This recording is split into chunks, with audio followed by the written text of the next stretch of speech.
Hello ಎಲ್ಲರಿಗೂ ನಮಸ್ಕಾರ. ನಮ್ಮ ಕಲಾಸ್ ಕರಾವಳಿ ಕಿಚನ್ಗೆ ನಿಮ್ಮೆಲ್ಲರಿಗೂ ಸ್ವಾಗತ. ನಾವಿವತ್ತು ಮಾಡ್ತಿರೋ recipe the famous gobi manchurian. Gobi ಮಂಚೂರಿಯನ್ನ ಹೇಗೆ ಮಾಡ್ಬೋದು ಅಂತ ನಾವು ನಿಮಗೆ ತೋರಿಸ್ಕೊಡ್ತಿದ್ದೀವಿ. ಈಸಿಯಾಗಿ ಟೇಸ್ಟಿಯಾಗಿ ಈ ರೆಸಿಪಿನ ಹೇಗೆ ಮಾಡೋದು ಅಂತ ನೋಡೋಣ ಬನ್ನಿ.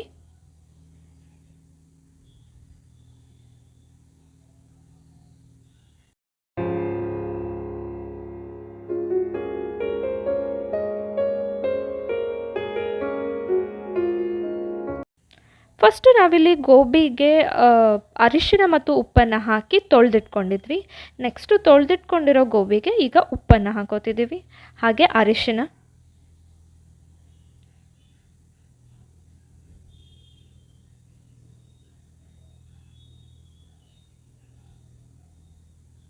ಸ್ವಲ್ಪ ಗರಂ ಮಸಾಲಾನ ಹಾಕೋತಿದ್ದೀವಿ.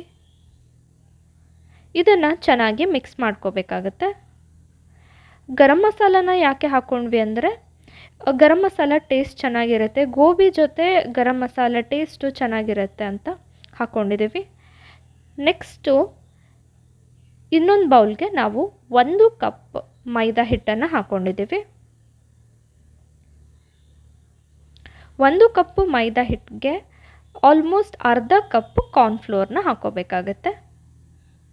ಇದೆರಡನ್ನು ಚೆನ್ನಾಗಿ ಮಿಕ್ಸ್ ಮಾಡ್ಕೋಬೇಕಾಗತ್ತೆ. ನೆಕ್ಸ್ಟು ರುಚಿಗೆ ತಕ್ಕಷ್ಟು ಉಪ್ಪನ್ನು ಹಾಕ್ಕೋಬೇಕು.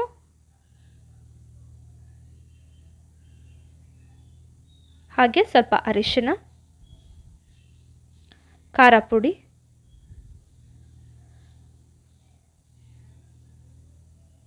ಹಾಗೆ ಗರಂ ಮಸಾಲಾನು ಕೂಡ ಹಾಕ್ಕೊಂಡ್ವಿ.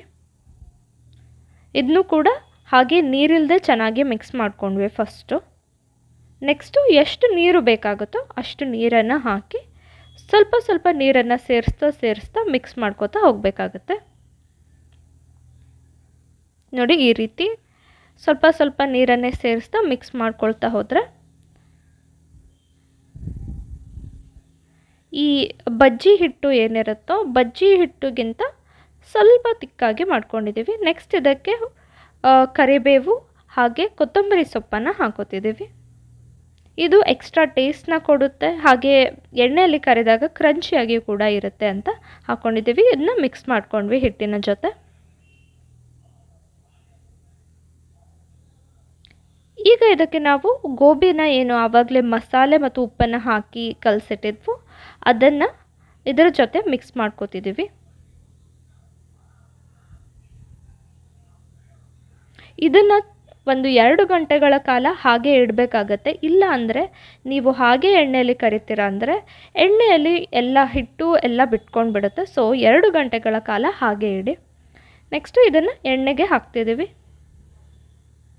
ಈ ರೀತಿ ರ್ಯಾಂಡಮ್ ಆಗಿ ಒಂದೊಂದೇನ ಗೋಬಿಯನ್ನು ತಗೊಂಡು ಹಾಕಬೇಕಾಗುತ್ತೆ.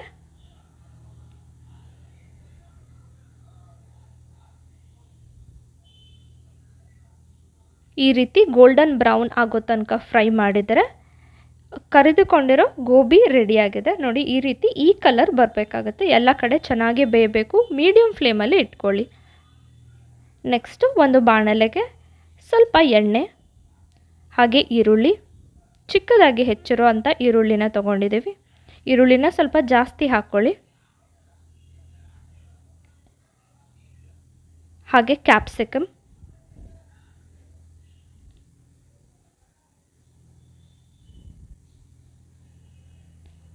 ಚಿಕ್ಕದಾಗಿ ಹೆಚ್ಚಿರುವಂಥ ಹಸಿಮೆಣಸಿನಕಾಯಿಯನ್ನು ಹಾಕೋತಿದ್ದೀವಿ.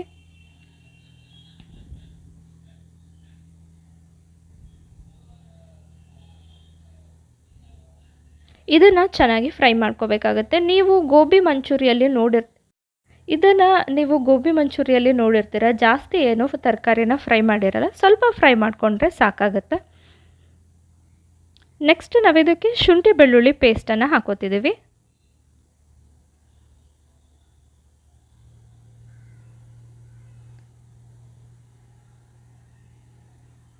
ಈಗ ಅದಕ್ಕೆ ಸಾಸ್ನ ಹಾಕೋಬೇಕಲ್ವಾ. ಸಾಸ್ನ ನಾವು ಸಪ್ರೇಟಾಗಿ ರೆಡಿ ಮಾಡ್ಕೋತಿದ್ದೀವಿ. 2 ಸ್ಪೂನ್ ಟೊಮ್ಯಾಟೊ ಸಾಸ್ಗೆ 1/4 ಸ್ಪೂನ್ ಸೋಯಾ ಸಾಸ್ನ ಹಾಕೋಬೇಕಾಗತ್ತೆ. ಸೋಯಾ ಸಾಸ್ ಯಾವಾಗಲೂ ಜಾಸ್ತಿ ಹಾಕೋಬಾರ್ದು, ಹುಳಿ ಆಗುತ್ತೆ.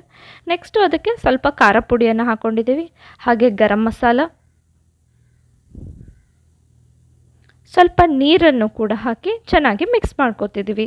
ಇದನ್ನ ಸಪ್ರೇಟಾಗಿ ಮಿಕ್ಸ್ ಮಾಡ್ಕೊಳ್ಳೋಕ್ಕೆ ರೀಸನ್ ಏನು ಅಂದರೆ, ನಾವು ಡೈರೆಕ್ಟಾಗಿ ಬಾಣಲೆಗೆ ಸಾಸನ್ನು ಹಾಕ್ಕೊಂಡ್ರೆ ತುಂಬ ಜಾಸ್ತಿ ಆಗೋ ಥರ ಅನಿಸುತ್ತೆ, ಸಾಸ್ ತುಂಬ ಜಾಸ್ತಿ ಆಗುತ್ತೆ.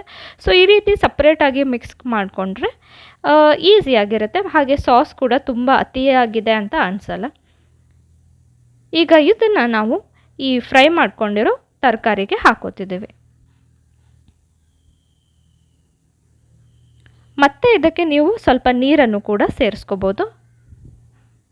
ಸ್ವಲ್ಪ ನೀರನ್ನು ಕೂಡ ನಾವು ಸೇರಿಸ್ಕೊಂಡಿದ್ದೀವಿ. ಈ ರೀತಿ ಇದನ್ನು ಸ್ಟರ್ ಮಾಡ್ತಾ ಇರಬೇಕು. ಸ್ವಲ್ಪ ಬಾಯ್ಲ್ ಆಗ್ತಿದೆ ಅನ್ನಬೇಕಾದ್ರೆ ಈ ಗೋಬಿನ ಹಾಕೋಬೇಕಾಗತ್ತೆ.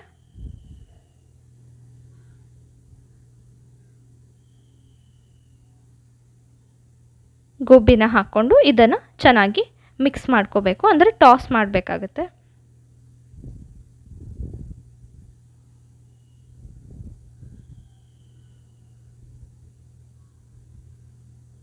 ಈ ರೀತಿ ಸಾಸ್ ಜೊತೆ ಚೆನ್ನಾಗಿ ಬೆರೆಯೋ ಥರ ಅದನ್ನು ಮಿಕ್ಸ್ ಮಾಡಬೇಕು.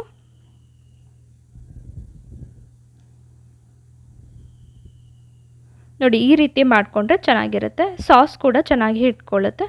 ಈಗ ರೆಸಿಪಿ ರೆಡಿಯಾಗಿದೆ.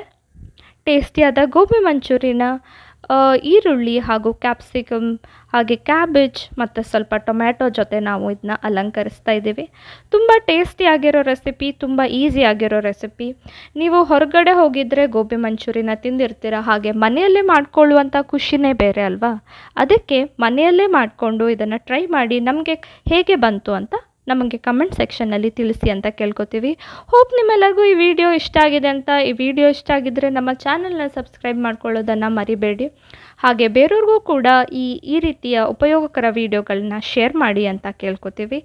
Once again thanks for watching the video.